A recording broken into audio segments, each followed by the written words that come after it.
Hello চাকরি প্রত্যাশী ভাই বোনেরা, আসসালামু আলাইকুম। স্বাস্থ্য মন্ত্রণালয়ের অধীনে পূর্ণনিয়োগ বিজ্ঞপ্তি প্রকাশিত হয়েছে, যার পদসংখ্যা 127টি।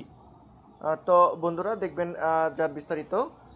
তারপরে দেখতে পাচ্ছেন স্বাস্থ্য মন্ত্রণালয়ের অধীনে নোয়াখালী সিভিল সার্জনের কার্যালয়ে 14 থেকে 16তম গ্রেডের 127টি পদে পুনর্নিয়োগ বিজ্ঞপ্তি প্রকাশ করা হয়েছে। শুধু নোয়াখালী জেলার বাসিন্দারা আবেদন করতে পারবেন। অবশ্যই গুরুত্বপূর্ণ বিষয়টি নোট করে রাখুন যে শুধু যারা নোয়াখালীর বাসিন্দা তারাই কিন্তু এখানে আবেদন করতে পারবেন। আবেদনের নাম এবং বিবরণের মধ্যে রয়েছে পরিসংখ্যানবিদ, পদসংখ্যা 6টি, যাদের বেতনের স্কেল 10,200 থেকে 24,680 টাকা হবে। গ্রেড হবে 14তম।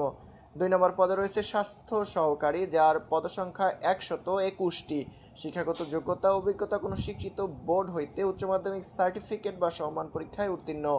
গ্রেড ও বেতনের স্কেল 9,300 থেকে 22,490 টাকা, যার গ্রেড হবে 16তম। বয়স সময়সীমা 2 নভেম্বর 2025 তারিখ, 18 থেকে 32 বছরের মধ্যে হতে হবে। এছাড়া আবেদন ফি হবে 100 টাকা, টেলিটক চার্জ 12 টাকা সহ টোটাল 112 টাকা হবে। আবেদনের সময়সীমা হলো আবেদন ফর্ম পূরণ ও পরীক্ষার ফি জমাদান শুরুর তারিখ ও সময় 13 অক্টোবর 2025 সকাল 10টা থেকে, যার আবেদন জমাদানের শেষ তারিখ হবে 1 নভেম্বর 2025 বিকাল 5টা পর্যন্ত।